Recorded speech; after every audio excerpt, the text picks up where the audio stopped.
টক, ঝাল আর মিষ্টি তিন স্বাদের কম্বিনেশনে তৈরি এই প্রায় তেল ছাড়া মাটন। প্রথমে বানিয়ে নিলাম টাটকা টমেটো পিউরি। এরপর বানিয়ে নিলাম গোটা মশলার একটা বিশেষ পেস্ট।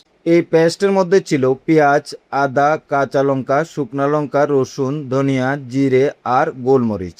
এবার ধুয়ে জল ঝরিয়ে রাখা মাটনের উপর দিয়ে দিলাম মশলার পেস্ট, টমেটো পিউরি, টক দই, কয়েক টুকরো আলু, লবণ, হলুদ, কয়েক টুকরো পেঁয়াজ, তেজপাতা, স্বাদ ব্যালেন্স করার জন্য সামান্য গুড় আর সবশেষে তেঁতুলের রস। সব কিছু ভালো করে আস্তে আস্তে মিশিয়ে ম্যারিনেটের জন্য ঢাকা দিয়ে 2 ঘন্টা রেখে দেব। এরপর পুরো মিশ্রণটা প্রেসার কুকারে ঢেলে উপর থেকে সামান্য সরিষার তেল দিয়ে ভালো করে নেড়ে ঢাকনা লাগিয়ে দিলাম। 4 থেকে 5টা সিটি হওয়ার পর ঢাকনা খুলে সামান্য গরম মশলা ছড়িয়ে নামিয়ে নিলাম। ব্যাস তৈরি হয়ে গেল প্রায় তেল ছাড়া সুস্বাদু মাটন। গরম ভাত, পোলাও বা বিরিয়ানির সঙ্গে একদম পারফেক্ট।